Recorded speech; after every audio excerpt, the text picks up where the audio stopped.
नमस्ते। ज्ञान दीक्षा सत्संग में आप सभी का स्वागत है। ज्ञान दीक्षा सत्संग ज्ञान दीक्षा कार्यक्रम का एक भाग है जिसमें प्रश्नोत्तर परीक्षाएं आदि होती है। प्रवीण का एक प्रश्न आया हुआ है, साक्षी भाव में बुद्धि का समर्पण आवश्यक है? जो भी चित्त की प्रक्रियाएं हैं सबका साक्षी रहना साक्षी भाव है। मनो शरीर या जगत में जो भी चल रहा है उसका साक्षी रहना साक्षी भाव है। वहाँ पे समर्पण उन वृत्तियों का या उन कर्मों का हो जाता है जो आवश्यक नहीं है। तो अगर बुद्धि अनावश्यक कर्म करवा रही है या बुद्धि ऐसी चीज़ों में लीन है जिनका कोई लाभ नहीं है, तो वो विचार ज़रूर बंद हो जाते हैं। अब होना भी चाहिए, आप अगर कर पाएँ तो खुद ही बंद कर दीजिए, नहीं तो यहाँ पे बुद्धि के समर्पण का अधिक अर्थ होगा नहीं। अगर प्रश्न आते जा रहे हैं तो उसका अर्थ है कि ज्ञान में कमी है, तो वहाँ बुद्धि का समर्पण करना नुकसानदायक होगा, क्योंकि बुद्धि प्रश्न कर रही है, अगर चल रही है तो उसको संतुष्ट करना ज़रूरी है। अगर ज्ञान निश्चित नहीं हुआ तो वहाँ पे शांति नहीं मिलेगी, और अगर ज्ञान हुआ है तो बुद्धि की जो गतिविधि है वो अपने आप कम हो जाती है। और व्यवहारिकता में जो बुद्धि चाहिए जीवन जीने के लिए, वही उसका असली काम है ना। रोज का जीवन जीने के लिए ही बुद्धि आवश्यक है, तो वो चलती रहनी चाहिए। वहाँ अगर समर्पण हो गया बुद्धि का, अर्थात आपने मान लिया कि अब कहीं भी उपयोग नहीं करना है मुझे इसका, तो जीवन कष्टदायी हो जाएगा, दुखदायी हो जाएगा। बुद्धि के समर्पण का अर्थ ये है कि जो भी जाना जा सकता है जान लिया गया है।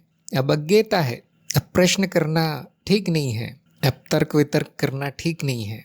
ये ज्ञान होने के बाद ज्ञान मार्ग में ये वाक्य प्रयोग किया जाता है कि अब बुद्धि का समर्पण जरूरी है, कि क्योंकि अब बुद्धि से ज्ञान नहीं होगा, जो होना था वो हो गया, अंतिम तक आप पहुंच गए हैं। अब उस परम तत्व तक आप पहुंच गए हैं, अब उस परम अवस्था में रहना है बस। अब वहाँ पे बहुत अधिक प्रश्न आ रहे हैं तो मतलब ज्ञान नहीं हुआ, और अगर आप पूरी तरह वहाँ पर स्थित है तो अपने आप प्रश्न आना बंद हो जाएंगे।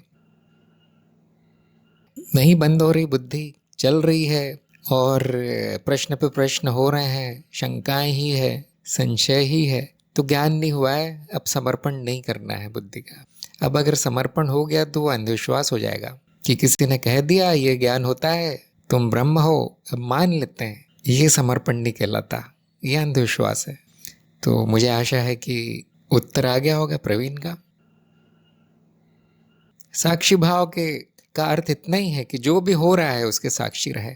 जो अनावश्यक है अपने आप त्याग हो जाएगा, नहीं हो रहा है तो वो अशुद्धि होगी, उसका उपाय करके त्याग हो जाएगा। शुभम ने पूछा है, क्या मुझे अवसर दिया जाएगा?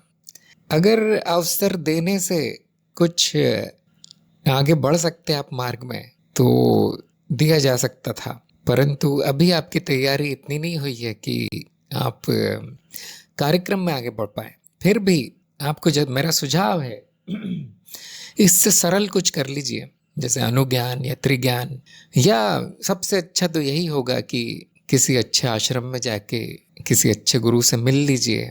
वहाँ पे आमने सामने बैठकर अगर आपके प्रश्नों के उत्तर आ जाते हैं, आपके ज्ञान में जहाँ भी कमी है वो ठीक कर दी जाती है, तो वो ज़्यादा अच्छा होगा आपके लिए। ऑनलाइन का अर्थ ये है कि आपको स्वयं करना पड़ेगा हर चीज़। मैं केवल इतना कर सकता हूँ कि प्रश्नों के उत्तर जैसे अभी दिए जा रहे हैं वो मैं दे सकता हूँ, एक दो प्रश्नों के उत्तर दे पाता हूँ मैं, ज़्यादा नहीं। तो अगर आप गंभीर है ज्ञान मार्ग के लिए, मेरा ये सुझाव है कि परंपरा में जाइए। शायद ऑनलाइन या जो गैर पारंपरिक रूप से जो यहाँ पर कार्यक्रम किया जा रहा है, एक तरह का शॉर्टकट है ये, शायद वहाँ पे आपको सफलता ना मिले। इसमें आपकी कोई गलती नहीं है। काफ़ी लोगों के साथ होता है कि उनको ऑनलाइन जमता नहीं है, ना उनके पास समय होता है कि वो सत्संग में आते रहें और पूछते रहें, ना उनके पास समय होता है कि वो मनन करें, ना उनकी रुचि होती है। इसलिए मेरा यही सुझाव है कि आप या तो कोई छोटा मार्ग लीजिए जो बहुत आसान हो, या फिर सीधे आश्रम में जाके गुरुजनों से मिलकर सीख लीजिए। तो फिर से मैं बताना चाहता हूँ, ऑनलाइन कार्यक्रम उन लोगों के लिए है जो स्वयं इसको कर सकते हैं बिना किसी सहायता के। अधिक सहायता न मिले तो भी वो कर सकते हैं, उनके लिए अति उत्तम है। इसमें थोड़ा बहुत अनुशासन है, लेकिन जो आश्रमों में अनुशासन होता है बाकी लोगों के लिए वो ज़रूरी है। आश्रम का जीवन थोड़ा कठिन है, परंतु ज्ञान होने की संभावना अधिक है। तो कोई बात नहीं, अगर कार्यक्रम असफल हुआ तो उसका अर्थ ये नहीं कि आपका मार्ग असफल हो जाएगा। आप आगे जाके किसी और मार्ग पे या किसी और गुरु से यही ज्ञान मिल जाएगा, और क्योंकि आपने श्रवण कर रखा है तो शायद आसानी से मिल जाएगा। लेकिन हमारे कार्यक्रम के नियम हैं। अब नियम एक व्यक्ति के लिए हम बदल नहीं सकते।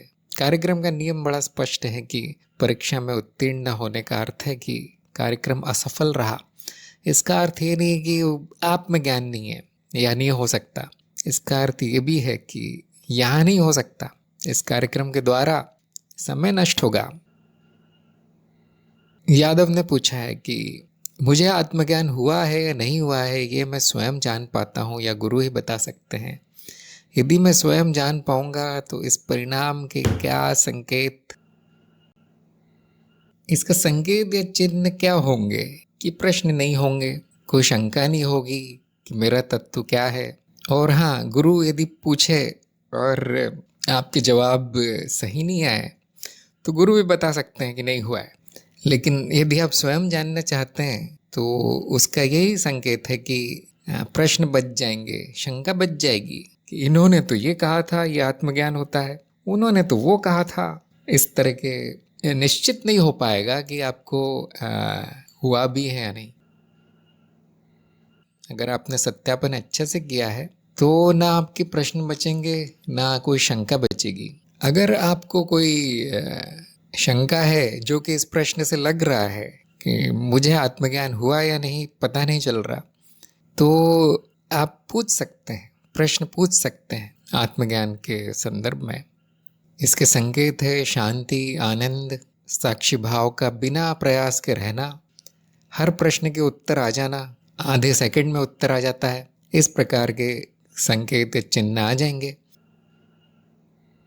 और गुरु भी देखकर बता सकते हैं, या पूछकर थोड़ी सी बात करके या परीक्षा लेके बताया जा सकता है कि आत्मज्ञान हुआ है या नहीं हुआ। कुछ मामले ऐसे होंगे जिसमें कि हुआ है फिर भी पता न चले, या नहीं हुआ है और वो व्यक्ति इतना चालाक हो, उसका व्यक्तित्व तो ऐसा हो कि वो छुपा ले अपना ज्ञान, जो दूसरे कहते हैं वो दोहरा दे तोते की तरह, तो आप बता नहीं पाएंगे कि सच में ज्ञान हुआ है या नहीं। इन सभी प्रश्नों में एक सूत्र है कि शंका है तो नहीं हुआ है,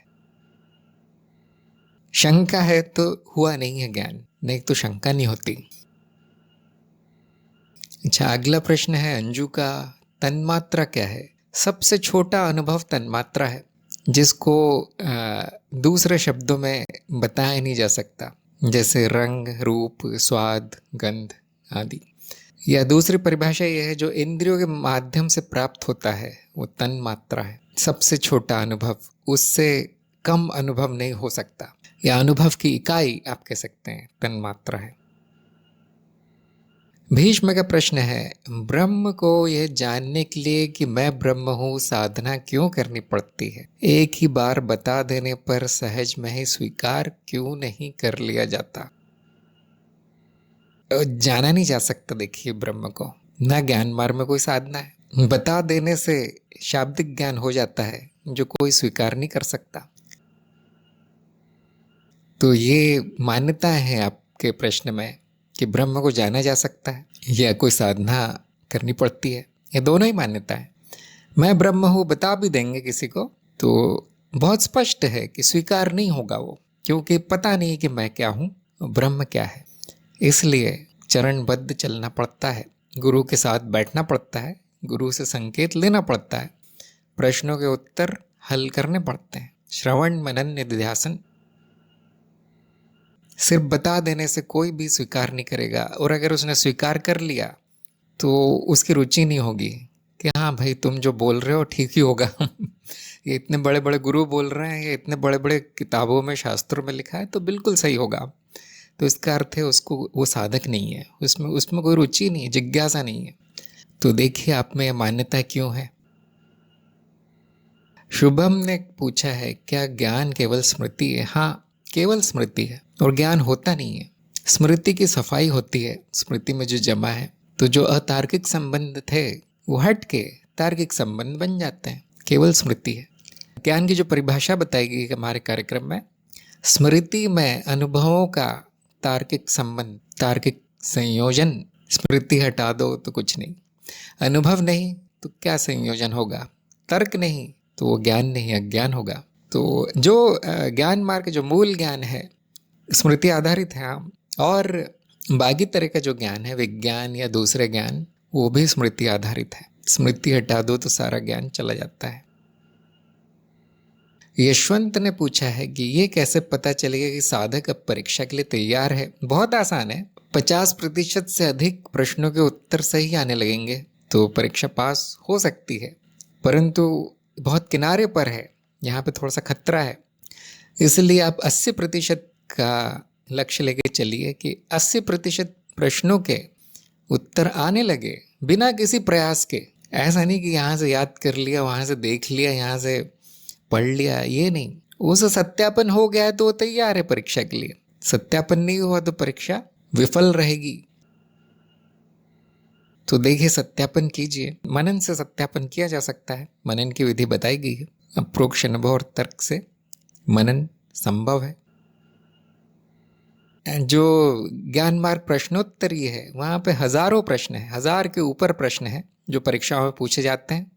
आप अपना ज्ञान वहाँ पे आजमा सकते हैं कि मुझसे कितने प्रश्नों के उत्तर आ रहे हैं, बिना प्रयास के, बिना खोजबीन किए। ये प्रश्न देखा, आप खोजबीन में लग गए, आप वो साधक तैयार नहीं है फिर। तो एक सूत्र सा आप बना सकते हैं कि ज्ञान मार्ग प्रश्नोत्तरी के प्रश्नों में आप उत्तर देने का प्रयास कीजिए। 80% तक प्रश्न के उत्तर आप दे पाएं तो काफ़ी संभावना है कि परीक्षा पास हो जाएगी। और वो तभी होगा, 80% से अधिक के प्रश्नों के उत्तर आप तभी दे पाएंगे जब आपका सत्यापन अच्छा हुआ है, जब आपको कोई शंका नहीं बची। क्योंकि ज्ञान मार्ग बहुत तार्किक है, गणित जैसा है। अब अगर आपको बता दिया जाए कि 2 और 2 4 हैं, तो आपको फिर 3 और 3 क्या होता है पूछना नहीं पड़ेगा, 4 और 4 क्या होता है पूछना नहीं पड़ेगा। एक बार पता है, आत्मज्ञान हो जाए तो कभी आत्म अनुभवकर्ता के बारे में कोई प्रश्न आएगा ही नहीं, उत्तर कोई गलत आएगा ही नहीं कभी। तो 100% प्रश्नों के उत्तर देना थोड़ा सा कठिन है, हो सकता है, ये भी हो सकता है 100% से प्रश्नों के उत्तर भी आप दे सकते हैं। कभी कभी ऐसे भी प्रश्न आते हैं कि मैं भी उत्तर नहीं दे पाता, या मैं थोड़ा प्रयास कर लेता हूँ, बस गलत से उत्तर आ जाते हैं, कुछ अनुमान लगा लिया जा सकता है। कुछ प्रश्न ऐसे भी हैं ज्ञान मार्ग में। तो ये तो नहीं सोचना चाहिए कि 100% सब कुछ मैं बता पाऊंगा, परंतु 70-80% अगर आप बता पाए बिना प्रयास के। बिना प्रयास का अर्थ है कि वो उत्तर प्रकट हो आपके मन में, बस आपको खोजना ना पड़े कि ये क्यों पूछा गया है, इस शब्द का अर्थ क्या है, ये जो प्रश्न में पूछा गया है। जब सारी मान्यताएं समाप्त हो जाए तो ऐसा होगा, प्रश्न ही दिख पड़ेगा कि वो प्रश्न किस अज्ञान से आया, वो दिख पड़ेगा। जैसे अभी इनका प्रश्न आया था कि ब्रह्म को जानने के लिए साधना क्यों करनी पड़ती है। मतलब यहाँ पे मान्यताएं बहुत बची हैं, ज्ञान अच्छे से हुआ नहीं अभी। तो अगर ऐसे प्रश्न हैं जिसमें कि मान्यताएं बची है, मनगढ़ंत मान्यता डाल दी गई है, वो व्यक्ति तैयार नहीं है फिर परीक्षा के लिए। इसीलिए ये मार्ग सबके लिए नहीं है। और ऑनलाइन जो कार्यक्रम जो हो रहा है वो तो और कम लोगों के लिए उचित होगा। जैसे कि मैंने कहा, यहाँ पे सारा कार्य साधक को ही करना है। जो भी ज्ञान के लिए आवश्यक है वो आपके 20 पाठ में बता दिया गया है, जो भी बताया जा सकता है बता दिया गया है। अब सारा कार्य साधक को घर बैठे करना है। यहाँ सत्संग में भी कुछ प्रश्नों के उत्तर मैं ज़रूर दे सकता हूँ, लेकिन उसको पूरा दोबारा नहीं पढ़ा सकता मैं। हर चीज़ दोबारा नहीं बताई जा सकती, हर चीज़ उतना समय नहीं है किसी के पास। सत्यम ने कहा है सभी शंकाएं अभी पूछ सकते हैं। आप शंकाएं, अगर आपकी शंका है तो ज़रूर पूछिए। यही आपके पास एक मौका है, सत्संग ही एक मौका है अपना अज्ञान प्रकट करने का। तो कुछ बताया जा सकता है। प्रवीण ने कहा है कि जो कुछ भी देखा जा रहा है, जाना जा रहा है, या फिर कुछ करके प्राप्त करने का प्रयत्न किया जा रहा है, वो सब अनुभव क्रिया है। यानी वास्तव में जो कुछ भी देखा जा रहा है, जाना जा रहा है, वो सब अज्ञेय है। इसलिए इन क्रियाओं को अनुभव क्रिया कहा जाता है। इस वाक्य पर थोड़ा प्रकाश डालिए। देखिए, अनुभव क्रिया बहुत आसान है। सबसे सरल जो है होना मात्र, उसका नाम अनुभव क्रिया रख दिया गया है। वहां पे कोई क्रिया नहीं है, न कोई विशेष अनुभव है, वहां पे कुछ जानने का प्रयास भी नहीं है, न ये भावना है कि वो अज्ञेय है। वहां पे आनंद है। वहां पे ये भेद नहीं है कि अनुभव अलग और अनुभव करता अलग। मौन है।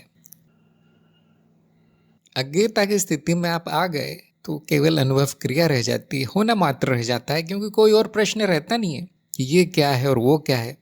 इन अनुभवों में से कौन सा अनुभव मैं हूँ, यह अनुभव करने वाला कौन है, द्वैत है या अद्वैत है, मैं ब्रह्म हूँ या नहीं हूँ, कौन सी साधना से समाधि आ जाएगी, ये सब प्रश्न नहीं आ रहे। पूर्ण संतुष्टि है, पूर्ण आनंद है।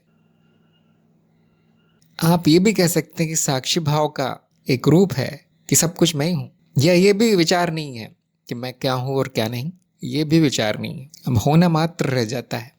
इसका ही नाम सहज समाधि भी दे दिया गया है। सहज है, सरल है, इससे सरल कुछ भी नहीं है। और इसी को ब्रह्म अवस्था भी कहा गया है, क्योंकि ब्रह्म ऐसा ही है, केवल है। न वहाँ जानने का कुछ है, न कुछ करने का है। इसका अर्थ ये नहीं कि वहाँ कुछ नहीं है, संपूर्णता वही है। तो अनुभव क्रिया कोई क्रिया नहीं है, उन क्रियाओं को अनुभव क्रिया नहीं कहा जाता। अनुभव क्रिया अवस्था है, ब्रह्म की अवस्था, जो अभी भी है, जहाँ पे कोई भेद नहीं है, कोई अज्ञान भी नहीं है, कोई द्वैत नहीं है। अच्छा, परीक्षा के लिए कुछ ग्रुप खोले गए हैं टेलीग्राम पर, कुछ समूह हैं जहाँ पे आपको परीक्षा की तैयारी करवाई जाती है। यदि कोई करना चाहे तो कनिका से संपर्क कीजिए, जो ग्रुप में है हमारे ज्ञान दीक्षा में कनिका है। आपको जो स्वयंसेवी साधक हैं वो आपकी परीक्षा की तैयारी करवा देंगे, प्रश्न पूछ के, उत्तर बता के, यदि किसी की रुचि है तो। वैसे सबसे सरल तरीका यही है कि आप ज्ञान ले लीजिए।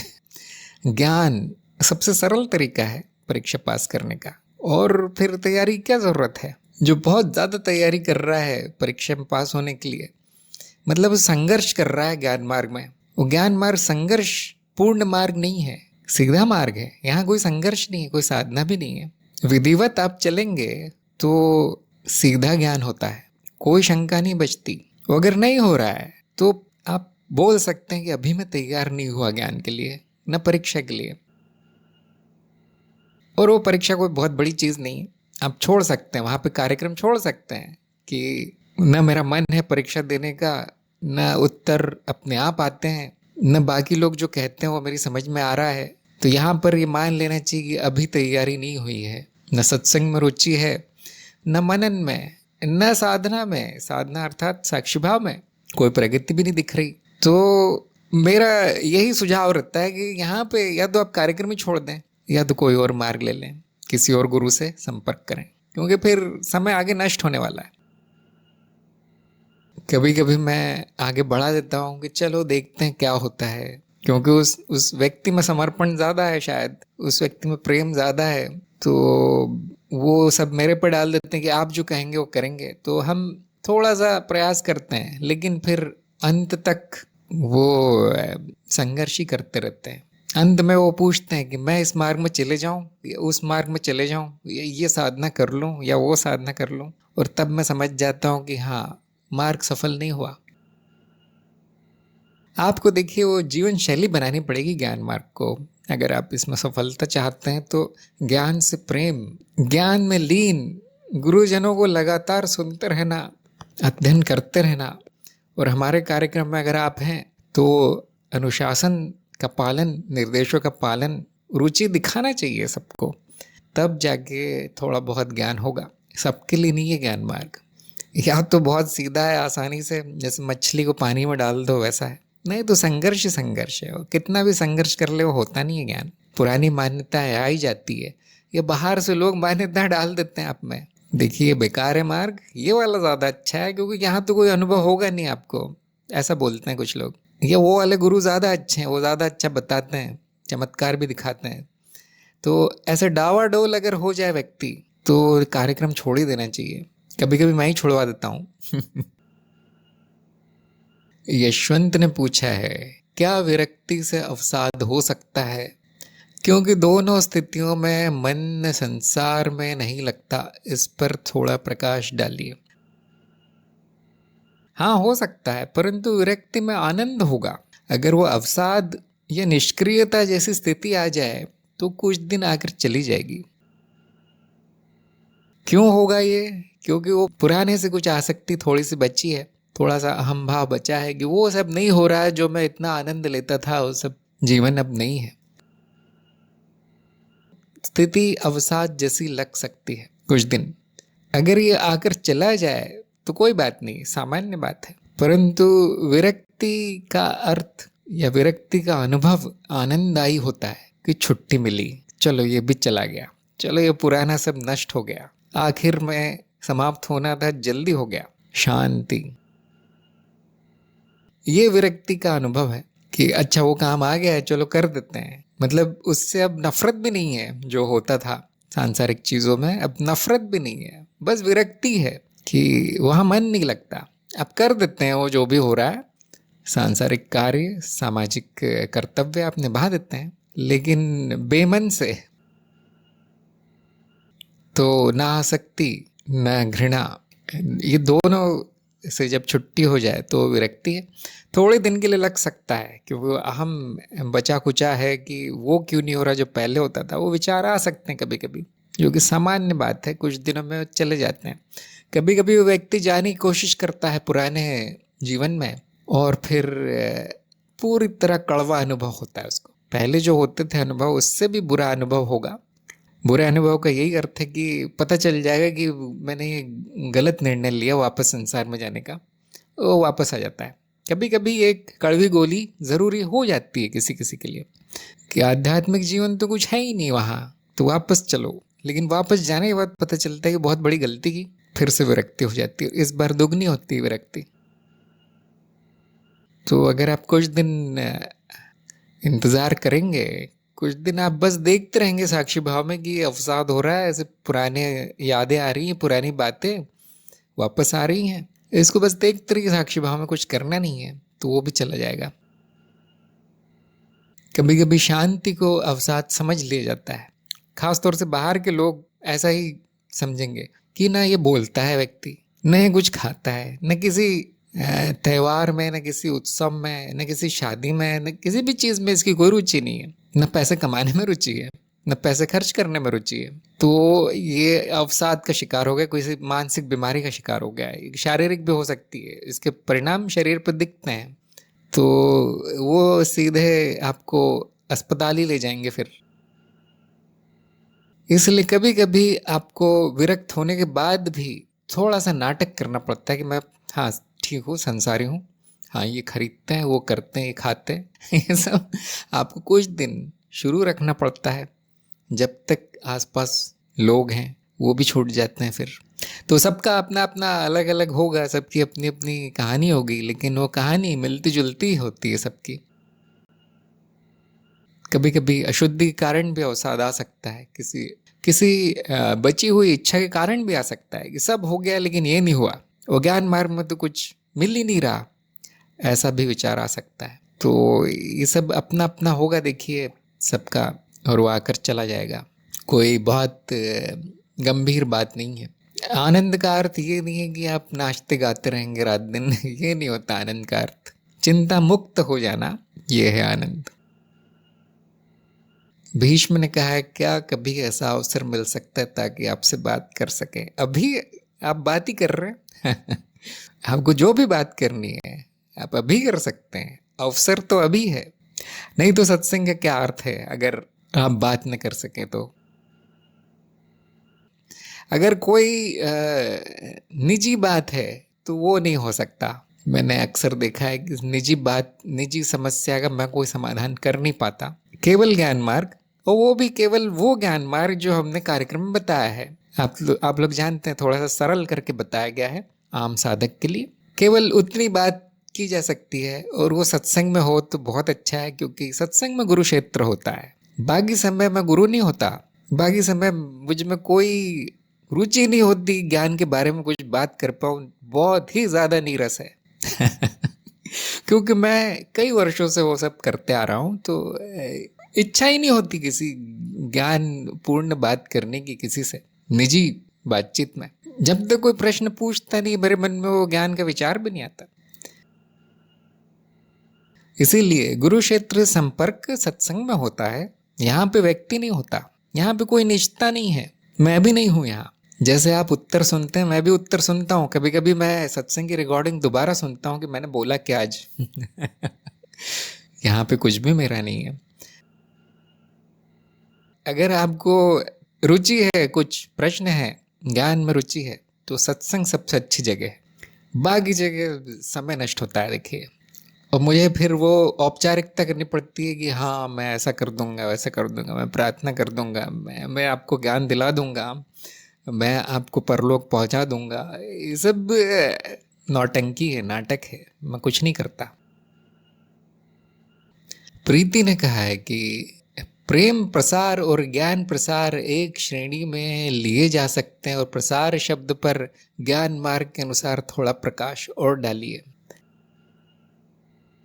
तो वो तो मैं जानता नहीं था कि प्रेम प्रसार क्या होता है, और ज्ञान प्रसार का एक ही अर्थ है, सेवा। वो बात सही है कि आप सेवा क्यों करेंगे किसी किसी किसी की, जब तक प्रेम भाव में नहीं होंगे तब तक किसी की सेवा कैसे करेंगे। तो एक श्रेणी हो सकती, एक अर्थ हो सकता है, हाँ सेवा ही प्रेम है। तो ज्ञान प्रसार का ये अर्थ नहीं है कि आप लोगों को पकड़ पकड़ के ज्ञानी बना रहे हैं। ज्ञान प्रसार का ये अर्थ है कि सेवा करना, किसी न किसी रूप में उपलब्ध रहना। जैसे इन्होंने देखिए ग्रुप खोला है, वो सेवा कर रहे हैं। मैंने वेबसाइट खोली है, चैनल खोला है, कुछ लोगों ने, सेवा है। ये प्रेम ही प्रकट हो रहा है, मनुष्य जाति के लिए प्रेम है, वो प्रकट हो रहा है। वो एक प्रकार का ज्ञान है ना, कि मैं मनुष्य हूँ और दूसरे मनुष्य की सेवा करना मेरा कर्तव्य है। यह ज्ञान है, फिर भी हो रहा है। तो ज्ञान प्रसार में सेवा होती है, और जो तैयार है उसकी हर संभव सहायता कर दी जाती है, यथासंभव, और कुछ नहीं किया जाता। किसी को ज्ञान नहीं दिया जा सकता। आप उपलब्ध रह सकते हैं कि मैं उपलब्ध हूँ, मेरे गुरु ने मुझे ये बताया है। क्योंकि आप ये भी नहीं बोल सकते ना कि मैं ज्ञानी हूँ, मैं गुरु हूँ, ये तो अहंकार है। लोग आके पूछते हैं कभी कभी कि आपको कितना ज्ञान है, आपको किसने ज्ञान दिया। तो आपको थोड़ा सा प्रपंच करना पड़ता है, देखिए बताना पड़ता है कि मुझे इतना ज्ञान है, उतना ज्ञान है, मैंने ये किया, मैंने वो किया, मेरे गुरु ये है। लेकिन वो ज्ञान प्रसार नहीं है, वो प्रपंच है। भीड़ जुटा लेना और अपने प्रवचन उन पे थोप देना है, वो भी ज्ञान प्रसार नहीं है।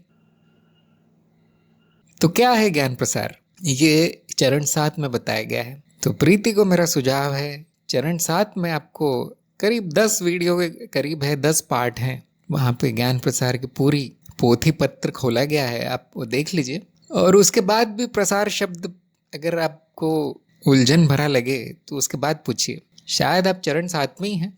हाँ पहले वो देख लीजिए, उसके बाद दोबारा अगर कोई शंका बच जाए तो मुझसे पूछिए, वहाँ पे सब कुछ बताया गया। हाँ सुनना चाहिए, सुन लीजिए, लेकिन हाँ सेवा मात्र है। सेवा भी कैसी, निस्वार्थ सेवा, बदले में आपको कुछ नहीं लेना है। ये सबसे उसका बड़ा बिंदु है ज्ञान प्रसार का। नहीं तो फिर वो व्यवसाय हो गया, ज्ञान व्यवसाय। अगर आपने लेना शुरू कर दिया किसी से तो देना ही देना है, और क्या देना है वो भी आपको निर्धारित करना है कि मेरी इतनी सीमा है। क्योंकि व्यक्ति हम तो छोटे मोटे लोग हैं, थोड़ा सा ही दे सकते हैं, थोड़ा सा ही समय दे सकते हैं, थोड़ा सा ही पैसा खर्च कर सकते हैं, और थोड़ा सा ही ज्ञान है तो थोड़ा सा ही करना है, बूंद बराबर। तो क्या होता है कि जो ज्ञान सेवा कर रहा है वो निस्वार्थ कर रहा है, तो उसको पुण्य बहुत मिलता है। ये एक तरह का स्वार्थ लग सकता है, लेकिन पुण्य के लिए नहीं किया जाता, वो प्रेम के लिए, रुचि है इसलिए किया जाता है। दूसरा वो साधना भी है एक प्रकार की। अगर आप करते रहें ज्ञान सेवा या ज्ञान प्रसार तो आपको कोई और साधना नहीं करनी पड़ेगी, साक्षी भाव अपने आप रहेगा। तीसरी जो इसकी जिसका फायदा है, गुरु क्षेत्र से संपर्क हो जाता है, गुरु क्षेत्र के भाग बन जाते हैं, जिसके कि अनंत फायदे हैं। फिर भी इन फायदों के लिए या स्वार्थ के लिए हम नहीं करते, क्योंकि वो विफल होती सेवा। फिर सेवा ऐसे करते कि नेकी कर और कुएं में डाल, वो बिल्कुल उम्मीद नहीं करते ज्ञान प्रसार में या सेवा में कि कुछ मिलेगा, शून्य उम्मीद रहती है। किसी और को ज्ञान हो जाएगा ये भी उम्मीद नहीं होती। मन कभी कभी कहता है कि किसी का कुछ हो जाए, अच्छा हो जाए कुछ, और मैं माध्यम बन जाऊं। हम बीच में आके कुछ ना कुछ कहता है कि हाँ मैंने करवा दिया इसको ज्ञान, तो वो सुन लेना है साक्षी भाव में। वहां पे जो भी भावना आ रही, अहम वृत्ति है वो, और जब तक आनंद है करते रहना है। क्योंकि अगर वो आनंद नहीं, जबरदस्ती हो रहा है, तो फिर वो सेवा नहीं है वो। उसमें आनंद ही नहीं है। ये चिंता में नहीं होनी कि सब लोग अज्ञानी हैं, मुझे ठीक करना है, ये ठीक नहीं है, ये चिंता है, तो वो भी सेवा नहीं है। खेल होना चाहिए, आनंद होना चाहिए, मजा होना चाहिए उसमें, फिर हम कह सकते हैं कि वो सेवा और प्रेम एक ही है। नहीं तो वो मजदूरी है, मजबूरी है, किसी को कुछ नहीं मिलता उससे। या तो धंधा है, व्यवसाय है, नौकरी है, किसी का फायदा नहीं होता। तो खेल खेल में कुछ साथियों को ज्ञान हो जाए, हो गई सेवा, समाप्त। इससे ज्यादा कुछ नहीं करना है। भीष्म ने कहा सभी तरह के प्रश्न ग्रुप में नहीं पूछे जा सकते, तो ना ही पूछना अच्छा है, क्योंकि फिर सभी तरह के उत्तर मैं दे नहीं सकता।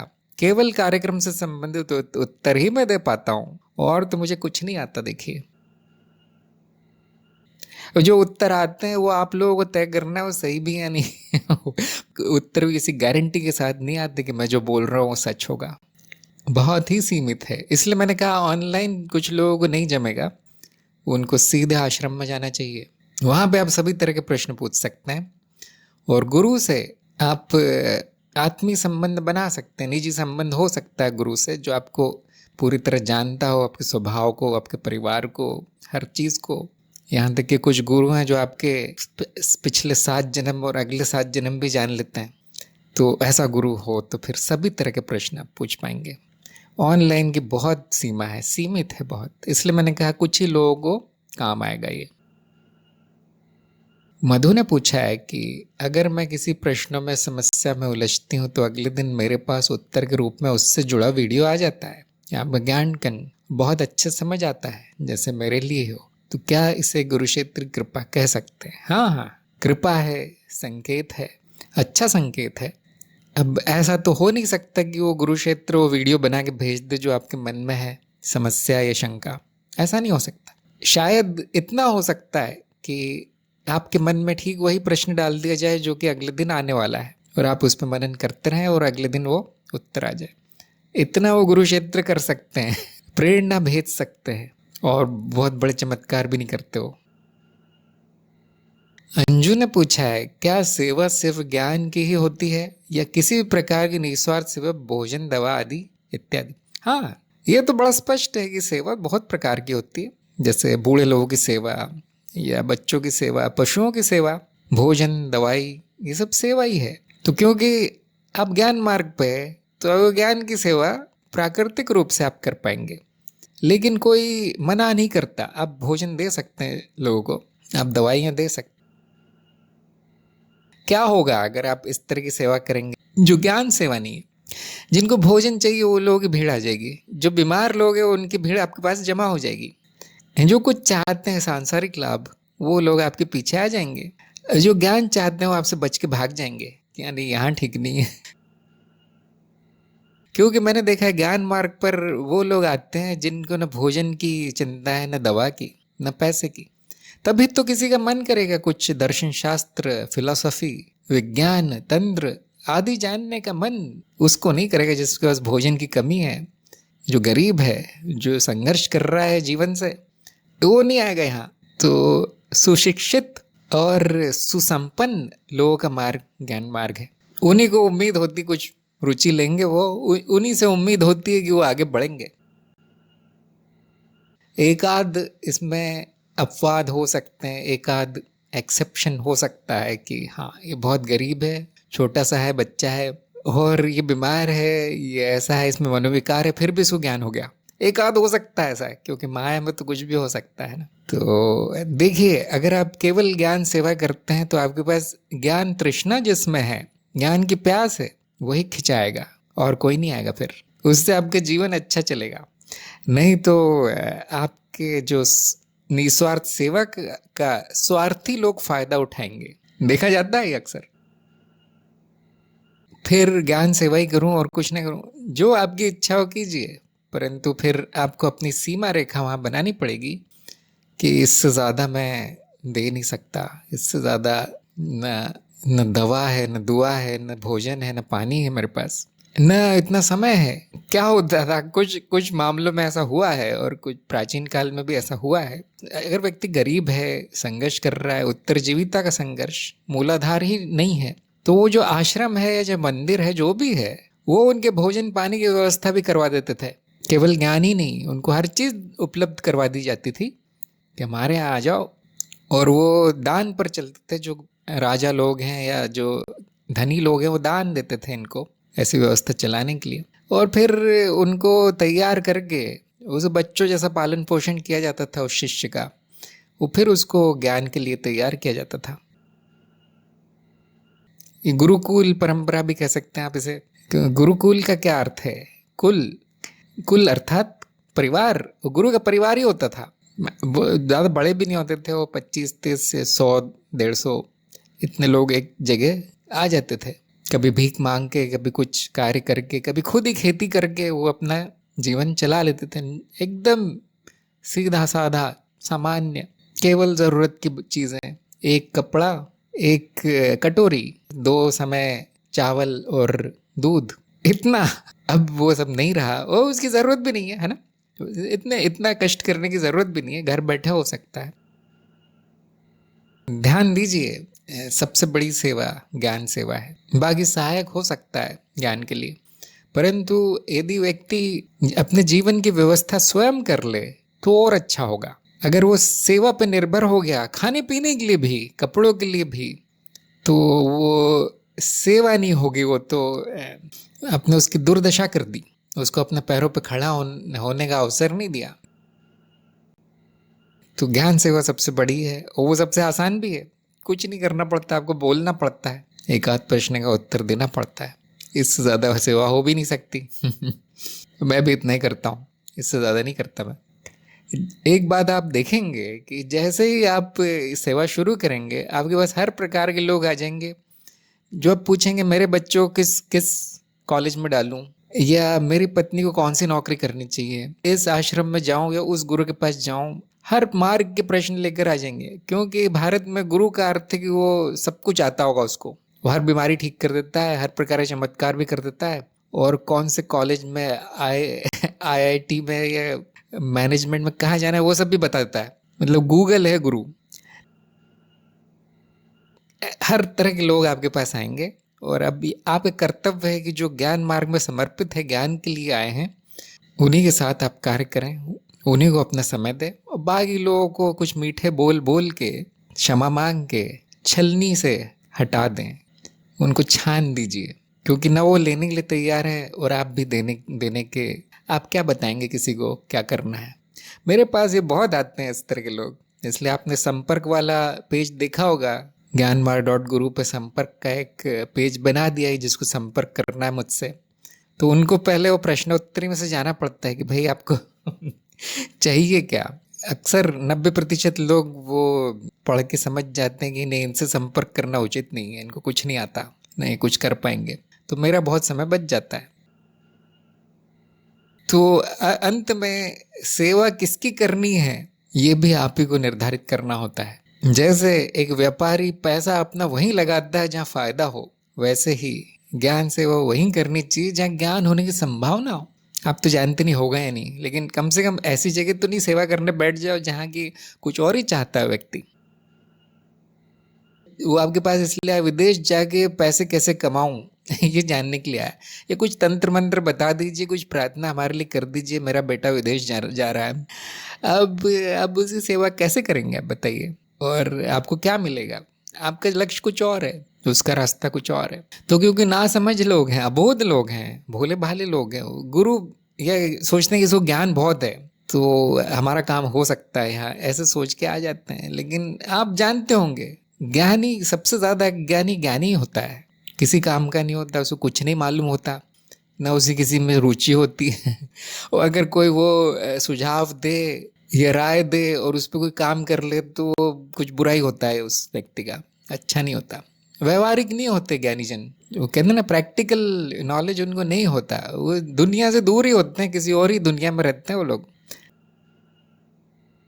तो इसीलिए संसारी व्यक्ति की आप ज़्यादा सेवा नहीं कर पाएंगे, ना ही करें तो अच्छा है। हाँ, आप थोड़ा बहुत ज्ञान बता पाएंगे, संकेत दे पाएंगे, कम से कम इतना कह पाएंगे मैंने ये देखिए ऐसा जाना है, इस तरह से जाना है, बाकी आप जानो, इस तरह से आप बोल पाएंगे। ठीक उनको जो पूछते हुए आते हैं, जो जिज्ञासु हैं, जिनमें इच्छा है कुछ जानने की, बाकी लोग किसी काम के नहीं है। इसलिए देखिए आसान है, क्योंकि बहुत कम लोग हैं यहाँ सेवा करने के लिए, आपको ढूंढने से भी नहीं मिलेगा। बहुत कम लोग हैं जो ज्ञान चाहते हैं। हाँ, ये भोजन, दवा और ये सब पैसा और ये सब बहुत लोग चाहते हैं। अगर आपको आपके मन में करुणा है, प्रेम है, जरूर कीजिए। यशवंत ने पूछा है कि जैसे विश्व स्मृति होती है, क्या वैसे कोई बुद्धि का भी क्षेत्र हो सकता है? जैसे अधिक बुद्धिमान लोगों के संपर्क में आने से अन्य भी बुद्धिमान होते जाते हैं। हाँ हाँ, हो सकता है। ऐसे भी स्मृति में क्षेत्र हो सकते हैं जहाँ पे बुद्धि का स्तर बहुत अधिक हो, और उस क्षेत्र से संपर्क हो सकता है। जैसे ही आप उस क्षेत्र से संपर्क करते हैं तो आपकी बुद्धि बढ़ने लगेगी। तो कैसे शुरू करें? अब ये प्रश्न आएगा, है ना, कि हाँ होता है, इन्होंने तो बोल दिया होता है तो होता ही होगा। तो अब कैसे उस स्मृति से कैसे संपर्क करें, उसका लाभ कैसे उठाए? तो हर तरह की साधना भौतिक तल पर ही शुरू होती है। क्यों? क्योंकि आप जहाँ है अभी वो भी स्मृति क्षेत्र ही है। ध्यान दीजिए, जिसे आप भौतिक जगत कहते हैं या मनुष्य का शरीर कहते हैं, वो सब भौतिक नहीं है, वो स्मृति है, स्मृति क्षेत्र है। इसको हमने मृत्युलोक नाम दिया है। लोक है, लोक अर्थात स्मृति। शुरू यहीं से करना है। जैसे कि आपने लिखा है, यहाँ पे बुद्धिमान लोगों के संपर्क में से संपर्क करना है। संपर्क विधि बड़ी आसान है, यहाँ बात करनी है मिलकर उनसे किसी भी माध्यम से, या उन्होंने जो भी सेवा रूप में प्रकाशित किया है, किताबें या जो भी वीडियो, अन्य लेख आदि, उनको ग्रहण करना है। जैसे जैसे आप इसमें लीन होने लगेंगे वैसे आप हो जाएंगे, जिज्ञासु हो जाएंगे, बुद्धि के प्रेमी हो जाएंगे। बौद्धिक क्षेत्र में आप उन्नति करना चाहेंगे तो आप देखेंगे बुद्धिमान लोग जुड़ रहे हैं, संपर्क में आ रहे हैं, और जो भौतिक में हो रहा है वो धीरे धीरे मानसिक और परामानसिक हो जाएगा। शुरुआत यहीं से होनी है। एक आध व्यक्ति विलक्षण हो सकता है जो ध्यान की अवस्था में जाके किसी और अवस्था में, सूक्ष्म अवस्था में जाके सीधे किसी बुद्धि के क्षेत्र में संपर्क कर ले, लेकिन वो फिर मनुष्य नहीं होगा, वो इतना बड़ा होगा कि उसको अब बुद्धिमान होने की जरूरत नहीं पड़ेगी। तो शुरुआत कैसे करें? जो एकदम नए हैं उनको मैं बताना चाहता हूँ कि मूर्ख लोगों की संगति छोड़ने से शुरुआत होती है। जैसे ही आपको शंका हो जाए ये व्यक्ति मूर्ख है, इसके साथ रहना मेरे लिए ठीक नहीं है, मेरा लाभ नहीं है, अगर आप वो त्याग दें, वो संबंध या मूर्खतापूर्ण साहित्य, वीडियो आदि से बचें आप, अगर, क्योंकि ऐसा बहुत है ना, 99% ऐसा ही, इन प्रभावों से अगर आप बचें तो आप देखेंगे आपकी बुद्धि अपने आप बढ़ रही है। बुरे प्रभाव से अगर आप बचें तो योग की भाषा में इसे हम कहेंगे प्रत्याहार। उन चीज़ों से बचिए जो आप नहीं होना चाहते, जैसा वैसे लोगों से बचिए, वैसे वातावरण से बचिए, तो आप देखेंगे आपकी बुद्धि बढ़ रही। और ये बात सत्य है, इसको आपको अपने अनुभव से जानना चाहिए कि अगर आप वैसे हो गए, आपका संकल्प वो हो गया, संकल्प का अर्थ है कि वो सबसे बड़ी इच्छा हो गई आपकी, बुद्धि के क्षेत्र संपर्क, तो वो अपने आप हो जाएगा, क्योंकि चित्त में कोई सीमा नहीं है। विजय ने पूछा है, आत्मज्ञान होने के बाद भी अंदर कुछ कमी लगती है, पूर्णता कब आएगी? प्रकाश डालिए। आत्मज्ञान का अर्थ है कि मैं पहले से पूर्ण हूँ, मैं ब्रह्म हूँ, मैं संपूर्णता हूँ। क्या ये अर्थ नहीं है आत्मज्ञान का? तो देखिए कि क्यों नहीं हुआ आत्मज्ञान, क्योंकि अगर मैं पूर्णता नहीं हूँ ये लग रहा है, ये भावना आ रही है, तो आत्मज्ञान हुआ नहीं फिर। क्योंकि आत्मज्ञान ठीक यही कहता है कि सबका तत्व मैं हूँ, अस्तित्व का तत्व भी मैं ही हूँ। आत्मज्ञान मेरा ज्ञान है ना, मैं क्या हूँ, जो पूर्णता है वो मैं हूँ, ठीक यही कह रहा है वो ज्ञान। उसके बाद भी मन में विचार आता है कि पूर्णता नहीं है, तो आत्मज्ञान नहीं हुआ फिर, बस सुन लिया गया, शब्द है, शब्द मात्र है। तो आप मुझे बताइए कि क्या कमी है, क्या चाहिए आपको? कुछ विशेष अनुभव चाहिए, विशेष ज्ञान चाहिए, विशेष कार्य चाहिए, विशेष साधना चाहिए, या आत्मज्ञान में कहाँ पे समझ नहीं आया कि मैं पूर्णता नहीं हूँ?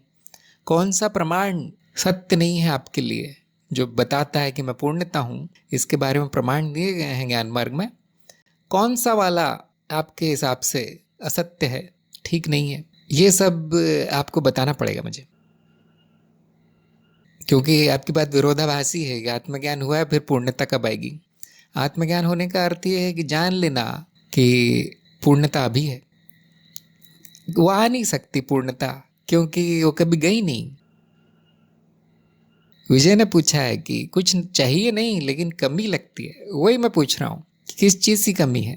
अगर आपको कुछ नहीं चाहिए तो इसका अर्थ है कोई कमी नहीं है। फिर कमी का अर्थ यही हुआ कि ये नहीं हुआ, ये चाहिए था, वो चाहिए था। तो आपकी ये बात भी विरोधाभासी है, कुछ नहीं चाहिए लेकिन कमी है। लगती है तो आप उसको छोड़ दीजिए। फिर अगर सिर्फ लग रहा है ऐसा, क्योंकि लग तो कुछ भी सकता है लग तो कुछ भी सकता है, वो तो चित्त वृत्ति है जो आनी जानी है। कभी कमी लगेगी, कभी ज़्यादा लगेगी, कभी ऐसा भी लगेगा, कभी वैसा भी लगेगा। तो बार बार ज्ञान में स्थित हो जाना है, यही साक्षी भाव की साधना है कि कुछ भी लगता रहे, कोई भी वृत्ति चलती रहे, कोई भी भावना, कोई भी विचार आता रहे, वापस सत्य में आ जाना, वापस ज्ञान में आ जाना कि नहीं, कुछ कमी नहीं है, सब कुछ सही है, मैं साक्षी हूँ, मैं पूर्ण हूँ। वो ये प्रमाणित कर लेना ज़रूरी है, नहीं तो आप सिर्फ मन में दोहरा देंगे ये बातें तो वो प्रमाणित नहीं कहलाएगी। तो कुछ नहीं चाहिए लेकिन कमी है, ये बात भी विरोधाभासी है। आत्मज्ञान है लेकिन पूर्णता कब आएगी, ये भी विरोधाभासी है।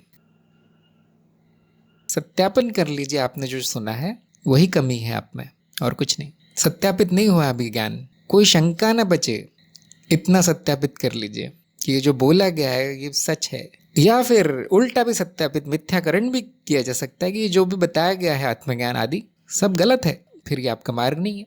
अगर आप बीच में हैं तो लगेगा मैं सब जान लिया, मैंने सब सुन लिया, लेकिन पूर्णता नहीं है, इसका अर्थ है वो सत्य नहीं हुआ है, सत्यापन नहीं हुआ है। अगर कोई भी शंका है तो उसे सत्संग में पूछिए। नहीं, सत्संग जरूरी है जो जो गंभीर है ज्ञान के बारे में, ये कार्यक्रम में जिनको लाभ मिल रहा है उनके लिए सत्संग जरूरी है, नहीं तो मैं कभी नहीं करता सत्संग। तो एक के बाद एक शंकाएं यहाँ बताते जाइए, उनका उत्तर मैं देने का प्रयास करूँगा। और अगर कई महीनों तक कमी ही लगती रही और पूर्णता ही नहीं है आपके मन में, तो वो मार्ग ही छोड़ देना अच्छा है फिर, या दूसरा गुरु, शायद कोई और गुरु आपको पूर्णता दिला दे।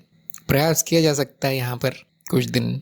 श्रवण भी अपने आप में एक उपलब्धि है कि आपने इतना सुन लिया और लिख लिया, वो भी बड़ी उपलब्धि, क्योंकि आप कहीं और जाएंगे, किसी और गुरु के पास जाएंगे तो आसान हो जाएगा काम, आधे समय में हो जाएगा, फिर पूर्णता आ जाएगी। तो पूरी तरह बेकार नहीं जाएगा कार्यक्रम, जो कार्यक्रम में विफल हुए हैं उनका बेकार नहीं होगा, कुछ ना कुछ तो मिलेगा। तो आप भी प्रयास कर लीजिए, सत्संग में आते रहिए। भीष्म ने पूछा है कि स्वप्न की मिथ्या जागृति में पता चलती है, तो जागृत अवस्था की मिथ्या कैसे पता चलेगी? अगर वो परिवर्तनशील है तो मिथ्या है, बहुत आसान है। स्वप्न की मिथ्या जागृति में नहीं पता चलती ये भी आप में मान्यता है। जब आप स्वप्न में होते हैं तो उसको सच मानते हैं, जागृति में केवल चित्त की अवस्था बदलती है, और वो क्योंकि जागृति जैसा नहीं है तो बुद्धि उसको मिथ्या बोलती है। यहाँ पे सत्य का मानदंड क्या है? जो जागृति में नहीं दिखता वो असत्य है, ये सत्य का मानदंड बुद्धि अपनाती है, इसलिए वो स्वप्न को असत्य कहती है। जबकि ये मानदंड सही नहीं है, ये मानदंड सीमित है। तो हर अवस्था में अनुभव असत्य है, ये उसकी परिवर्तनशीलता से पता चलेगा, ना कि अवस्था बदलने से। मान लीजिए आप ऐसे स्वप्न में चले गए हैं जो जागृति जैसा ही है, उतना ही स्थायी है, उतना ही तार्किक है, उसमें भी वही घटनाएं हो रही है। अब बुद्धि कहेगी वो जो दिन में हुआ था वो सब असत्य है, असली जीवन तो ये है। ऐसा हो सकता है, इसको हम कहते हैं सूक्ष्म अवस्था। तो जागृति में वो स्वप्न फिर मिथ्या बताएगी बुद्धि, और स्वप्न में जागृति को मिथ्या बताएगी, इसलिए सभी अवस्थाएं मिथ्या ही हैं। अगर आप अपनी जागृत अवस्था बदल के ऐसी कर लें जो अधिक स्थायी हो जागृति से, तो फिर जागृति की मिथ्या भी प्रकट हो जाएगी। परंतु यही पता चलेगा कि जिस अवस्था में आप अभी है, मान लीजिए आप जागृति से भी स्थायी अवस्था में है जो सत्य प्रतीत होती है, यही पता चलेगा कि वो भी मिथ्या है, वो अनुभव भी मिथ्या है, और उसका मानदंड है परिवर्तनशीलता। तो भीष्म को मैं कहूँगा कि सत्य और असत्य का भेद कैसे जाने, उसके बारे में हमारा पाठ है ना सत्य का। सत्य और तत्व ये दो पाठ हैं, दोबारा सुन लीजिए। वहाँ पे मानदंड बताया गया है और मानदंड का औचित्य भी बताया गया है। आप ऐसे कितनी भी अवस्थाएं बदल लीजिए, स्वप्न, जागृति, सूक्ष्म, मृत्यु, ऐसी वैसी कितनी भी अवस्थाएं बदल लीजिए, प्रमाण नहीं मिलेगा। प्रमाण परिवर्तनशीलता से ही मिलेगा। परिवर्तनशील है तो मिथ्या है। सुहृत ने कहा है, क्या होना मात्र न होना हो सकता है? नहीं हो सकता, क्योंकि वो ना होना कौन जानता है, फिर क्या उसका ज्ञान होगा? काल्पनिक बात होगी। तो होना मात्र अस्तित्व है, ना होना अनस्तित्व है, तो अनस्तित्व असंभव है। भीष्म ने कहा है, जो अवस्था अभी है वो स्वप्न है या जागृति, ये कैसे कहा जाता है? स्वप्न से तुलना करके ही कहा जाता है। जो रात का स्वप्न है उससे अब अगर आप अभी की अवस्था की तुलना करेंगे तो आपको भिन्नता दिखाई देगी थोड़ी थोड़ी, और इसीलिए आप कह पाएंगे, तुलना से ही आप बता पाएंगे कौन सी अवस्था है अभी। अगर आप स्वप्न भूल जाएं तो तुलना नहीं हो पाएगी। इसी तरह आप स्वप्न में जागृति भूल जाए तो आप बता नहीं पाएंगे कि ये स्वप्न है या जागृति है। वो ठीक वैसा ही लगेगा जैसे हमेशा लगता है, वहाँ पे प्रश्न चिन्ह नहीं आएगा। तो जो अभी अवस्था है उसको स्वप्न जैसा बताया गया है, जगत सपना है ऐसा एक वाक्य में कह दिया गया है। क्यों? क्योंकि चित्त निर्मित माया है। जैसे स्वप्न होता है, स्वप्न में जो स्मृति में संग्रहित है वो दिखता है कुछ छाया की तरह, ऐसे ही जागृति भी है। उसकी उपमा दे दी गई है सपने से, सपना है ऐसा बोल दिया गया है। उसके पीछे ये ज्ञान है कि चित्त निर्मित माया है और सभी अवस्थाएं ऐसी ही हैं। कुछ ज़्यादा स्थायी है, कुछ ज़्यादा तार्किक है, कुछ अवस्थाएं नियमित है, कुछ अनियमित है। जैसे स्वप्न अनियमित होगा थोड़ा बहुत, लेकिन सब सपने की तरह ही है। अलग अलग प्रकार के सपने हैं ऐसा आप बोल सकते हैं। चित्त की अवस्थाएं और कुछ है नहीं इस अस्तित्व में। माया है, माया का दृष्टा है, स्वप्न है, स्वप्न दृष्टा है। जब अवस्था बदलती है तो तुलना हो सकती है दोनों अवस्थाओं में, कौन सी ज्यादा स्थायी है, कौन सी ज्यादा नियमित है, कौन सी ज्यादा तार्किक है, कौन सी ज्यादा सत्य लगती है। और तब ये भेद हो जाता है जागृति और स्वप्न का। जिसको ज्ञान हो गया उसके लिए सभी अवस्थाएं बराबर हो गई। इसे हम कहते हैं तुर्य अवस्था। सभी सपना ही है। फिर जो अज्ञानी है वो ये कहेगा जागृति सच है, सपना सच नहीं है, और जागृति सपना है तो मुझे ऐसी जागृति बताओ जिसमें कि ये भी सपने जैसी लगे। ये अज्ञानी के विचार हैं। आप ये देखिए, स्वप्न की तरह क्यों कहा गया है जागृति को? क्योंकि वो परिवर्तनशील, नाम रूप, चित्त निर्मित इंद्रियों का भ्रम है, इसलिए कहा गया है उसको सपना। इसलिए नहीं कहा गया है कि वो कुछ इससे जागृति से जागने के बाद आपको वो सपने की तरह दिखेगी। ये तो बचपना है, ये समझ की कमी है। फिर उपमा है, जगत सपना है, ये कविता है, उपमा दे दी गई है। जो आप अभी आपको अनुभव हुए हैं उसकी उपमा स्वप्न से दे दी गई है। क्यों स्वप्न से? क्यों? क्योंकि आम व्यक्ति, आम साधक और कोई अवस्था जानता नहीं है स्वप्न के अलावा। आजकल हम उपमा बदल देते हैं, हम कभी कभी कहते हैं चलचित्र की तरह है, सिनेमा की तरह है, क्योंकि हमारे पास एक नया अनुभव है बताने के लिए कि देखिए इस तरह से होता है। या जो आप खेल खेलते हैं पीसी पे, पूरी तरह सत्य लगता है वो, तो वहाँ पे नियम भी होते हैं, वो स्थायी भी होता है, तो भी वो मिथ्या है। तो कभी कभी उससे उपमा दे दी जाती है। ये मैं हिंदी में नहीं बोल पाता क्योंकि वो सारी भाषा अंग्रेजी है उसकी, है ना, तकनीकी भाषा। तो अंग्रेजी सत्संगों में ये बहुत मैं उपमा देता हूँ। वर्चुअल रियलिटी ये जो खेल जैसा ही है यहाँ पर जो हो रहा है, क्योंकि अब हमारे पास नए अनुभव हैं, नए नए उदाहरण हैं बताने के लिए, सिनेमा आदि। और जब शास्त्र लिखे गए थे तब सपना ही था और कुछ था नहीं, भ्रम। जो रेगिस्तान में पानी का भ्रम, इस तरह की उपमाएं दे दी गई। फिर तो देखिए, सत्य के मानदंड पहले स्थापित कीजिए। भीष्म को मैं कहूँगा, सत्य कैसे जाना जाता है, और जो असत्य है उसको कई नाम दे दिए गए हैं, जैसे सपना, भ्रम, माया। जो परिवर्तनशील है उसे कई नाम दे दिए गए हैं, अनित्य। समस्या ये है कि आपने कहीं से सुन लिया है कि जागृति सपना जैसा है, अब आप चाहते हैं कि इसको सपना बना के बताओ। मतलब ज्ञान हुआ नहीं है। उपमा को आपने पूरे शाब्दिक रूप में ले लिया है। वो उपमा है, वो कविता है, स्वप्न से उपमा दे दी गई है, क्योंकि अब और कोई उदाहरण आप समझ नहीं पाएंगे। मधु ने कहा है कि किसी घटना में साक्षी भाव तो तुरंत आ जाता है, पर भावनाएं इतनी प्रबल होती हैं कि मैं साक्षी भाव को साइड कर भावनाओं के आधार पर प्रतिक्रिया कर देती हूँ और अपनी ही समस्याएं बढ़ा लेती हूँ। कृपया मार्गदर्शन करें। कोई बात नहीं, कोई बात नहीं, जब वो चली जाए तो साक्षी भाव में वापस आ जाइए। और आपको साक्षी भाव की साधना चरण 4 में करनी है। जिनको नहीं बताया गया कि साधना करना है वो ना ही करे तो अच्छा है, विफल होंगे वो। अभी ज्ञान प्रमाणित कीजिए, ज्ञान लेने का प्रयास कीजिए। साधना का समय नहीं आया अभी। मधु ने कहा अपने आप होता है, तो होने दो, फिर वो समस्या नहीं।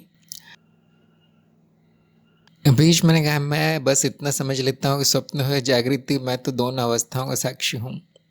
ये तो एक अलग ही बिंदु हो गया कि इनका साक्षी कौन है। वो तो आपने सही समझ लिया। आप ये जानना चाहते हैं कि जागृति मिथ्या कैसे है, उसके लिए सत्य के मानदंड जानना जरूरी है, और ये भी जानना जरूरी है कि वो ही मानदंड क्यों है और कोई क्यों नहीं।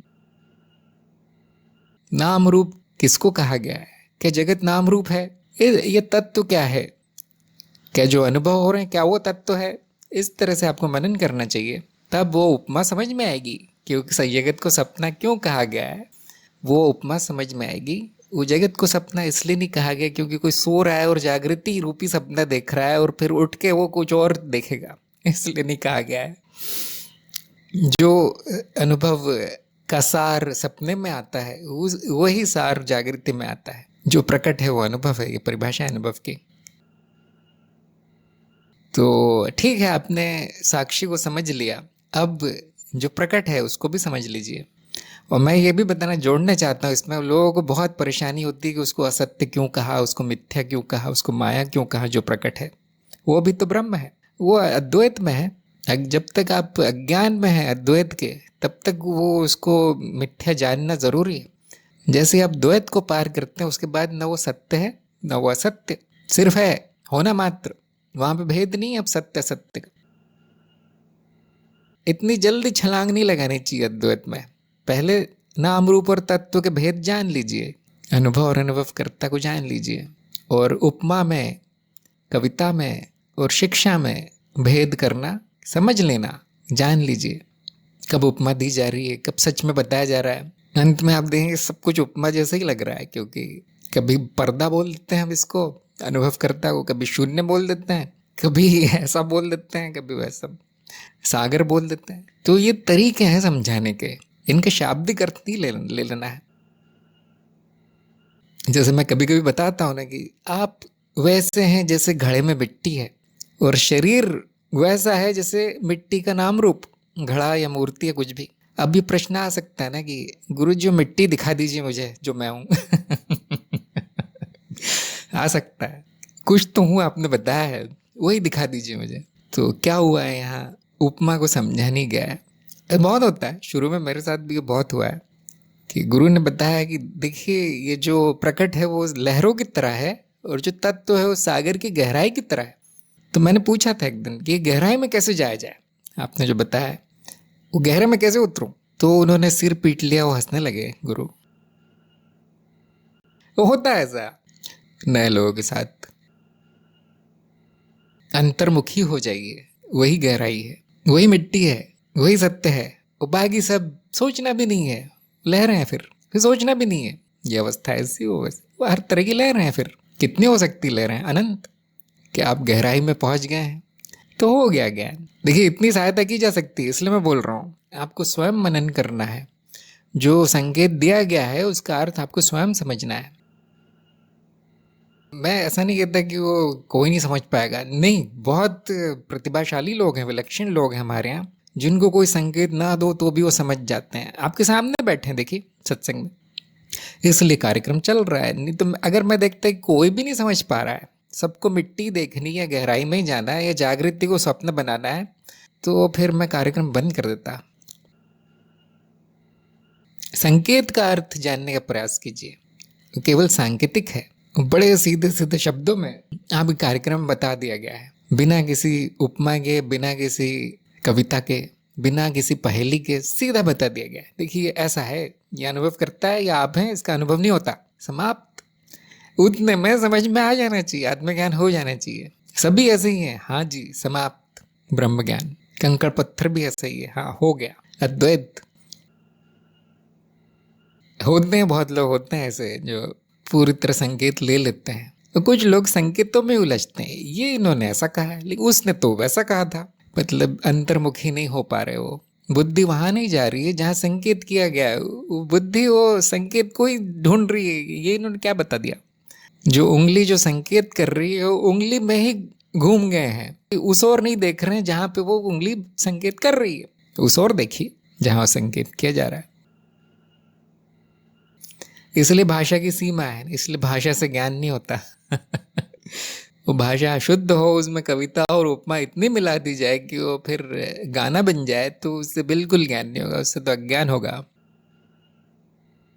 प्रवीण ने कहा है कि अनुभव क्रिया होना मात्र है, तो जो कुछ भी देखा जा रहा है, जाना जा रहा है, या फिर कुछ करके प्राप्त करने का प्रयत्न किया जा रहा है, इसको अनुभव क्रिया क्यों कहा गया है? ऐसा कहाँ कहा गया आपके कार्यक्रम में? मैं याद करने का प्रयास कर रहा हूँ, क्या प्राप्त करने का प्रयत्न किया जा रहा है अनुभव क्रिया में? द्वैत का मिट जाना, अनुभव और अनुभवकर्ता में कोई भेद न दिखाई पड़ना, जो ज्ञान का परिणाम है, जो ब्रह्म ज्ञान का परिणाम है। अनुभव क्रिया वो अभी भी है, जो अभी भी है वो प्रयत्न के बिना है। देखिए अगर उसको प्रयत्न से लाया जा रहा है तो वो अनुभव क्रिया नहीं है। अच्छा, प्रवीण ने लिख दिया है, वो अवस्था जहाँ पर अनुभव और अनुभव करता विलय हो जाए उसे हम कहेंगे अनुभव क्रिया। अस्तित्व अनुभव क्रिया के रूप में जाना जाता है, जो यहाँ इस समय है, होना मात्र है। प्रकट रूप में अस्तित्व अनुभव है और अप्रकट रूप में अनुभव करता। अस्तित्व के दो ही आयाम हैं, जो कुछ भी देखा जा रहा है, जाना जा रहा है, या फिर कुछ करके प्राप्त करने का प्रयत्न किया जा रहा है, वो सब अनुभव क्रिया है। अच्छा, अगर ये वृत्ति चल रही है कि मुझे ये दिख रहा है, मैं ये जान रहा हूँ, या मुझे ये चाहिए, मुझे ये अवस्था चाहिए, मुझे वैसे चाहिए, अभी ये हो रहा है, अगर इस प्रकार के विचार, कुछ भाव आ रहे हैं, कुछ घटना हो रही है, तो वो भी अनुभव क्रिया ही है, वो भी अनुभव क्रिया में ही हो रहा है। ऐसा नहीं कि अनुभव क्रिया चली गई और ये सब शुरू हो गया, ऐसा नहीं है। अब वो ऐसा बोल सकते हैं, उपमा में दे रहा हूँ यहाँ पे, कि सूरज को बादलों ने ढक दिया है परंतु वो सूरज गया नहीं। तो कुछ लोग कहते हैं ना कि अनुभव क्रिया की अवस्था कब आएगी, क्या करने से आएगी, तो उनको ये बताया जाता है कि देखिए अभी भी है वो, बस वो ढकी हुई है इन वृत्तियों में। वो मन कह रहा है, साधक का मन भी, जिसको ज्ञान हो गया उसका भी मन कह रहा है कि मैं ये जान रहा हूँ, मैं ये देख रहा हूँ, ये ऐसा हो रहा है, ये अब द्वैत नहीं रहा, ये सब विचार आएंगे। तो ऐसा नहीं कि अनुभव क्रिया चली गई है, अभी भी है। अगर वो विचार ना आए, अगर वो द्वैत का भाव ना आए, तो थोड़ा सा शुद्ध है मन, शांत है, उसमें इतने विकल्प नहीं है, उसमें इतना अज्ञान नहीं है, मौन है, तो अब वो अधिक स्पष्टता से प्रकट होगी। जो अस्तित्व होना मात्र है वो और अधिक स्पष्ट हो जाएगा। ऐसा नहीं कि आप जान जाएंगे कुछ है ऐसा नहीं, वो धूप थोड़ी सी और प्रकाशित हो जाएगी। अनुभव क्रिया वो नहीं है कि जहाँ पे कुछ जानने का प्रयास हो या कुछ प्रयत्न हो, वो अनुभव क्रिया, और बाकी समय नहीं, ऐसा नहीं। ये ऐसा क्यों हुआ? क्योंकि उस व्यक्ति को ब्रह्म ज्ञान हुआ, उसने देख लिया, उसने समझ लिया ये दो नहीं है। अब उसके चित्त ने भेद करना ही बंद कर दिया है। जो पक्का उसको विश्वास था कि वो जगत है, उस तरफ वस्तुएं हैं, शरीर है, वो कुछ और है, वो इस तरफ मैं हूँ अनुभव करता, दोनों के बीच में दीवार है, वो उसने सोचना ही बंद कर दिया। उसके लिए स्पष्ट हो गया कि कोई सीमा नहीं है दोनों के बीच में, मिट्टी और घड़े के बीच में दूरी नहीं है, घड़ा स्वतंत्र नहीं है, मिट्टी से अलग नहीं है, नाम रूप तत्व का ही हो सकता है। तो जो प्रकट है वो नाम रूप है, जिस पर प्रकट है वो तत्व है।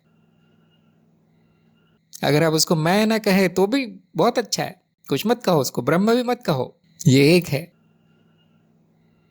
इतना विचार, अंतिम विचार होता है, उसके बाद विचार भी नहीं आना चाहिए, क्योंकि अब विचार करने के लिए है क्या, अब बुद्धि चलाने के लिए है क्या, अब पूछने के लिए है क्या, होना मात्र। और कभी कभी ऐसा रहेगा, कुछ क्षणों तक, 5 मिनट तक रहेगा, और फिर वापस शुरू हो जाएंगे कुछ विचार कि बहुत अच्छा अनुभव था, ये था, वो था, ऐसी समाधि थी, वैसी समाधि थी, शुरू हो जाएगा। तो क्या अनुभव क्रिया चली गई? नहीं, अभी भी है। यही अस्तित्व है, देखिए, यही अस्तित्व है, इतना ही है अस्तित्व, इतना ही है ब्रह्म। बड़े मजे की बात है कि जब मैं इस तरह से बोलता हूँ तो लोग, कुछ लोग, सभी नहीं, ध्यान दीजिए, कुछ लोग उस अवस्था में आ जाते हैं समाधि की, अनुभव क्रिया की, आ जाते हैं वो केवल मुझे सुनते सुनते। और जब मैं बोलना बंद करता हूँ, वापस द्वैत में, फिर वापस साक्षी भाव में, और फिर 5 मिनट बाद वो वापस अज्ञान में। ये बड़ी विचित्र बात है, बड़ी अजीब बात है। वो कहते हैं चली गई अनुभव क्रिया, आपने कुछ जादू किया था, वो आ गई थी। मैं आपसे मिलना चाहता हूँ ताकि हमेशा के लिए हो जाए। तो ऐसा होगा, लेकिन आप जानते हैं कि ये स्थायी है। अनुभव क्रिया ही वो अवस्था है जो हमेशा है, बाकी सारी अवस्थाएं इसकी पृष्ठभूमि में आएगी जाएगी, उनमें से कोई भी स्थायी नहीं है, कितनी भी अच्छी हो। एक अनुभव क्रिया ही है, क्योंकि वही अस्तित्व है, वही अद्वैत अस्तित्व है। तो 1-2 बार मैंने प्रयोग भी किए थे। एक प्रयोग पुणे में किया था, जहाँ पर सबको बिठा के अनुभव क्रिया के दर्शन करवाए गए। वो ध्यान दीजिए, उपमा दी जा रही है, यहाँ पे कविता बताई जा रही है, दर्शन नहीं होंगे अनुभव क्रिया के। उनको इस तरह से मनन करते हुए, या आप कह सकते ध्यान की एक विधि करते हुए, कुछ लोगों को मैंने अनुभव क्रिया में लाने का प्रयास किया, और मैंने देखा हाँ आ जाते हैं, कुछ ही लोग आते हैं। देखिए 10 में से 2-3 लोग, 50 में से 5-6 लोग। मैं कहता हूँ ये ब्रह्म है, तो आश्चर्यचकित हो जाते हैं, कुछ लोग रोने लगते हैं, भावना से भर जाते हैं, आनंद से। ये सब होता है, ये मैंने प्रयोग करके देखे हैं, लेकिन क्योंकि सब में नहीं होता इसलिए वो बंद कर दिया गया। क्योंकि जिसको नहीं हुआ है अनुभव क्रिया का दर्शन, ध्यान दीजिए कविता है, वो थोड़ा मायूस हो जाते हैं, हमें तो नहीं हुआ ज्ञान। तो ये होना जरूरी नहीं है, होना जरूरी नहीं है, अभी भी अनुभव क्रिया है। आप कुछ भी प्रयत्न कर रहे हैं, कुछ भी जान रहे हैं, कुछ भी सोच रहे हैं, वो अनुभव क्रिया ही है। ये देख लीजिए आप एक बार, इसको ध्यान से देख लीजिए कैसा है, फिर कुछ करने की जरूरत नहीं है। प्रवीण को मैं कहूँगा ये अनुभव भी नहीं है, जैसे कि आपने अपना लेख लिखा है यहाँ पे, ये अनुभव भी नहीं है, क्योंकि अगर वो अनुभव हो गया तो द्वैत हो गया फिर वापस। तो यहाँ मौन है, यहाँ कुछ कहना ही बेकार है। इसलिए फिर उस पाठ में ये भी कहा गया था कि मैं इसको अगर 2 घंटे बताते भी रहूं तो भी कुछ समझ में नहीं आएगा, क्योंकि वो होना मात्र आधे सेकंड का काम है, वो होना मात्र ज़्यादा आसान है, उसके बारे में कुछ कहना उसको ढक देता है पूरी तरह से। कहा नहीं जा सकता, वो हुआ जा सकता है, संकेत जरूर किया जा सकता है ऐसा। तो मैंने प्रयोग किए हैं इस प्रकार के, कुछ लोगों में वो सफल होते हैं, लेकिन जिसको ब्रह्म ज्ञान हो गया और कोई शंका नहीं है, वो अब देखेगा हमेशा अनुभव क्रिया ही है, उसमें सिद्ध भी हो जाएगा वो, जिसको हम कहते हैं सहज समाधि। ये देख करवाया नहीं जा सकता, ये किसी किसी में ये उनका भाग्य होता है, किसी किसी में ये विलक्षण योग्यता होती है, उनको कुछ नहीं करवाना पड़ता, उनको संकेत करना पड़ता है, वो हो जाता है। नहीं हो रहा तो कोई बात नहीं, कोई बड़ी चीज़ नहीं है, क्योंकि अगर वो आ रही है जा रही है तो अवस्था है, वो तो अनुभव क्रिया नहीं है। हाँ वो अवस्था है। जो प्रयोग के पहले मैंने कहा था, आज सब लोग ब्रह्म के दर्शन करवाऊंगा मैं, सब लोग बहुत खुश हुए कि कुछ तो अच्छा होने वाला है, कुछ तो होने वाला है ज्ञान मार्ग में, क्योंकि यहाँ तो कुछ होता नहीं। तो ऐसा होता है, देखिए अभी भी ब्रह्म ही है। अगर आपको थोड़ा और स्पष्ट चाहिए तो वो आप इस मनन से आप जा सकते हैं कि दूरी कितनी है, अनुभव करता दो तो नहीं है कहीं, ज्ञान क्या है, अज्ञान क्या है। वो अज्ञान हटते ही वो बादल हट जाते हैं, फिर कुछ सोचने का रहता नहीं है। प्रवीण ने कहा वो प्रयोग कैसे करें, जैसे मैंने अभी बताया, अपने एक मान्यता हटाते जाइए। पहली तो साक्षी भाव में आना है कि मैं शरीर नहीं हूँ, अनुभव करता हूँ, तो जो बचा है वो अनुभव हो जाएगा। फिर आपको देखना है कि कहीं वो द्वैत तो नहीं है, कहीं वो जो हो रहा है वो सत्य तो नहीं है, कहाँ हो रहा है, कैसे हो रहा है, ये आप थोड़ी सी खोजबीन करेंगे। तो यदि ब्रह्म ज्ञान है, प्रमाणित है, तो वो एक शांत सी अवस्था आ जाएगी, जिसमें अब न पूछने का बचा है, न प्रयत्न बचा है, न जानने का बचा है। शांत आनंदमयी अवस्था, ये चित्त की अवस्था है। परंतु आपको वो अनुभव क्रिया का स्वाद दे देगी। इसको अनुभव क्रिया नहीं मानना है, क्योंकि वो हमेशा है। जो हमेशा है उसका एक स्वाद सा, उसका एक दर्शन सा आ जाएगा। क्या वो ब्रह्म है जो बाकी समय होता है ब्रह्म नहीं? नहीं, ऐसा नहीं है। वो हर समय ब्रह्म ही है। एक स्वाद देने का प्रयास है। तो हम वो प्रयोग क्यों नहीं करवाते? जैसे कि मैंने कहा, हमेशा हो जाए ये प्रयोग, सफल हो जाए, वो ज़रूरी नहीं है। क्योंकि क्या होगा कि लोग ये समझ लेंगे कि वो अनुभव क्रिया सिर्फ ये प्रयोग करने से ही आती है। इसलिए वो तब की बात है जब मैं साक्षी भाव के प्रयोग भी नहीं करवाता था, क्योंकि उसकी भी ज़रूरत मुझे कभी लगी नहीं। ज्ञान होने का परिणाम साक्षी भाव है। क्यों प्रयोग करना चाहिए? कौन सा प्रयत्न है? 3 महीने तक रिपोर्ट क्यों भेजनी चाहिए? मैं ऐसा सोचता था। फिर मैंने देखा कि हाँ, किसी किसी के लिए वो लाभदायी है, इसलिए वो शुरू कर दिया गया। तो चिंता मत कीजिए, आप सब अनुभव क्रिया पहले से है। ये जानने का प्रयास कीजिए, ये देखने का प्रयास कीजिए। अगर उस दौरान, उस प्रयत्न के दौरान आप मौन हो जाते हैं, शांत हो जाते हैं, खो से जाते हैं, उस आनंद की तरंग में बह जाते हैं, और 5 मिनट बाद वापस मानसिक गतिविधि शुरू हो जाती है, कोई बात नहीं, वो भी अनुभव क्रिया ही है। तो अच्छा प्रश्न पूछा था आपने। तो आज की सत्संग हम यहाँ पे समाप्त करते हैं। अगली सत्संग में हम दोबारा मिलेंगे। सभी का सत्संग में आने के लिए बहुत बहुत धन्यवाद। नमस्कार।